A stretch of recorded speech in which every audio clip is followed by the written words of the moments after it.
Hi everyone, welcome back to another video here in the Academy at Chesterfield Golf Club. It's lovely to have you along. My name is Warren Bennett. Unfortunately I'm on my own and there's no Trev today, so you've only just got me, I'm afraid.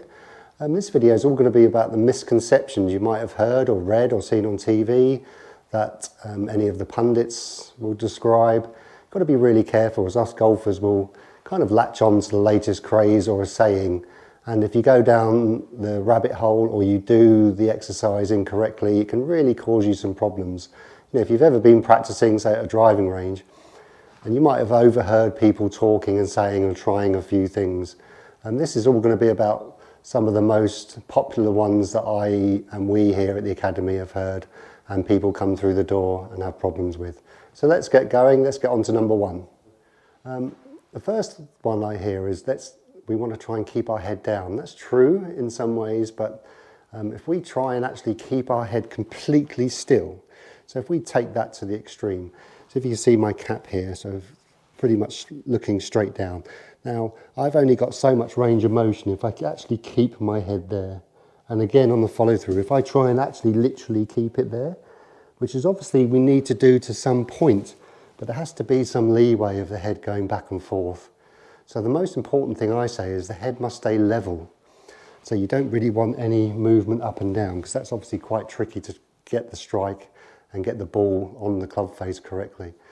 So there has to be an element of the head moving back, because when you think we are actually twisting our body and coiling our body on the backswing, so there's always an element of my head moving slightly left to right. And it's only very slightly and quite subtle. So you're twisting with your head, but looking down with the ball. Exaggerated, it's going to be like that whilst I'm in motion, but I'm still looking down with my eyes. I'm not following it with not my eyes, I'm going with my head. I'm still looking down. There we go.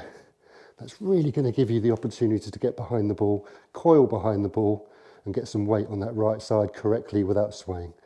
So that's number one. Head still, especially in the backswing, is a no-no. Let it move a little bit and that'll help you coil better in the backswing and give you the opportunity to swing down. Right, let's move on to number two. The second misconception, and this is actually something that I did back in the day, and I think it had a lot to do with some of the injuries I suffered later on. And it was especially the craze back in the 80s and early 90s was to keep flex in your right leg. Obviously, if you're right-handed, your right leg. Now, that was actually taught that if you actually coiled around a leg that actually stayed completely put, so that you kept the bend in there a lot, that there would be an automatic spring on the way down. Now, I'm not a biologist. I don't know what the human body does exactly, but all I know for a fact is if I twist, and I can't do this too much because I will hurt myself, if I twist and not move my right leg and keep my knee there, again, there's only so much range of motion I've got, so I'm not going to be able to turn as much because we're not getting any more flexible, especially when you're 50 plus like me, I can assure you. So it's like, that's about as far as I can go. It's not a spring, it doesn't just jump because you've held it. You still have to train it. But in my opinion, that's wrong. And thank goodness teaching over the last 5-10 years has now come back to this coiling motion. So everything's allowed to twist back into this rear leg here, into your heel, sitting into your bottom a little bit more, so you're sitting down into your bum here. Now, I'm not talking about locking the right leg at all and completely straightening it. You know, back in the day, I used to actually, manufacturers used to sell this knee brace, and I actually remember putting on this knee brace thinking that I needed to keep this right knee there. And that's where I had my back problems. So if you are suffering from any back problems, let this go a little bit, and definitely don't want to lock that right leg at all, but you're letting that twist happen and you're allowing that knee to kind of go. You can see from the reverse where I start to where I finish, there is a little bit of movement allowed. I'm not trying to keep my knee there at all, because that's going to, like I say, it's going to stop the range of motion in my top half. That's going to limit me again, because remember what the backswing's all about. It's delivering the club on a plane in a position where I can create the correct sequence at speed. Everyone's got a different backswing, but what you don't want to do, especially if you're suffering from bad backs or knee or hip operations, is to be able to have any sort of like tension let it all go. Let yourself twist a little bit into that right side. So that's misconception number 2 that I hear quite a lot of people saying. We must keep flexing our right leg. Okay, so next time, let it all go. See what happens. You create a little bit more power. Okay, on to number 3. Right, on to number 3, and this is a big one because I hear a lot of people do this and it's done incorrectly. It's the phrase, we must hit down on the ball, which again is true, but it must be done correctly because the easiest way someone could hit down on the ball is to hit down. Now, if you weren't sure what to do and you just want to try and achieve that goal of hitting down onto the ground where the ball is, you chop down on it like that. It's the easiest way for someone to hit down. You can actually see from the behind view what I'm actually doing. I'm exaggerating it just for the effect of, you know, achieving that, is I'm coming over the top and I'm hitting down. And that's not going to produce any sort of consistency, as we know and as you can hear. So you want to hit down, correct. But you want to be steep with your hand plane. So you can see from the front view, my hands are above the ball and the club's still back behind me, which is shallow. So you're creating a shallow angle of attack, but you're steep at the same time. So it's actually steep, but back, and back here, as you can see from the behind view, it's pointing back behind me. So my hand plane is steep, because it's now over the top of the ball, as you can see from the front, but the club's inside and back and up. It's not that way. So it's the same as casting, but it's casting and chopping down at the same time, which is bad. You're trying to do the opposite. So exercise time, you can get to the top of the backswing as best you can, drop that right elbow in like we've talked in the stop slicing series, get your hands level with the ball with wrist angle and club behind. Hands above the ball from the front view, club back behind me, so it's not over the top. So I'm keeping it under as much as I can, and then from there, a nice relaxed release. And you can hear the compression. So there's compression, it's not a steep chop. And compression is the thing that hits the ball a long way, because you're compressing the club on the ball and squeezing the ball. And kind of, if you see slow motion videos, which we probably all have, social media, you're squeezing the ball out, compressing it, especially into the ground too.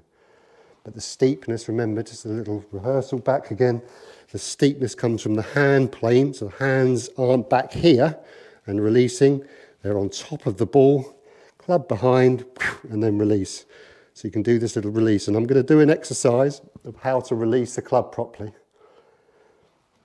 I'm going to do a video, beg your pardon, go into more detail of how to release this. So back into freezer drill, elbow in, club over the hands over the top of the ball, club still behind, tiny, tiny little pumps, release. You can hear again that compression. This is not a distance exercise, just keeping it nice and gently. Nice and gentle. Just layering these different positions in. Slowing down even more, the little pumps happening, making sure the club's still up and back. And then from there, the slow motion is just I'm allowing this now. My hands are still going forward slightly, but I'm letting go now of this angle. So you can see the hands are ahead of the club, but it's coming in from an inside shallow approach. So you can practice little freezer exercises. Absolutely great in the nets, especially this time of year. That was a bit thin. When the weather may not be as good as you want it to be, just practice and practice and practice. If you've got a net in the back garden, just stand here, do an hour. Bang, wait for it, club still back behind me, I can check it. All looking good, let's bring it down a little bit more. Tiny pumps, it's not distance. Release. That felt good, that one. And then you can speed it up a little bit. So this is when it starts to get a little bit more tricky. So we're going to drop it again, freezer it and hold it. Don't rush this bit, keep it nice and steady. Okay, slightly longer, bigger pumps back and forth. And then let go. If you're unsure about the strike from there, just get it down from here and then release. Basically, all you're doing is letting go of this angle.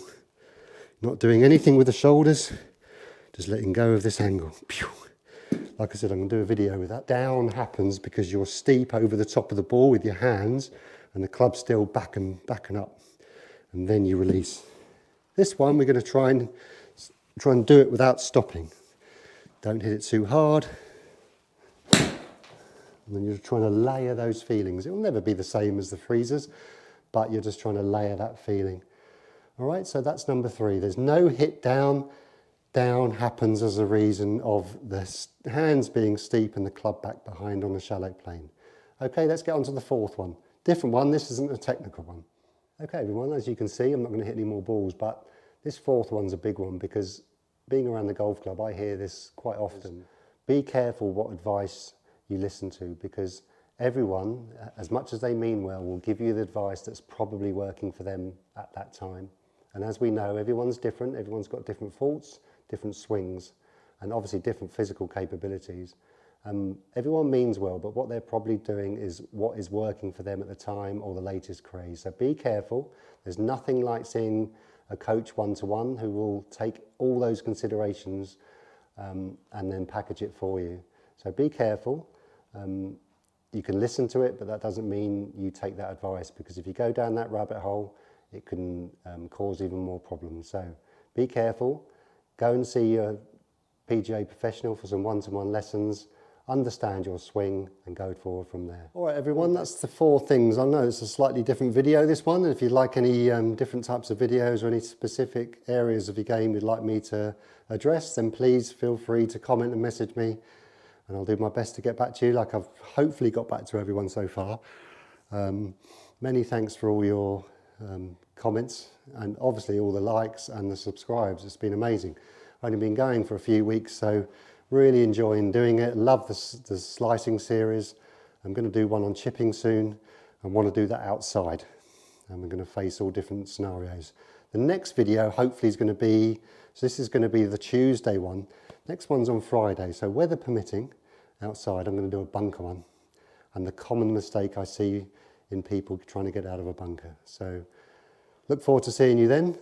Many thanks for sticking by, watching the video. Good luck with anything, and any questions, like I said, just please comment below, and I'll see you on the next one. Take care, good golfing, and hopefully have Trev next time. See you then, all the best.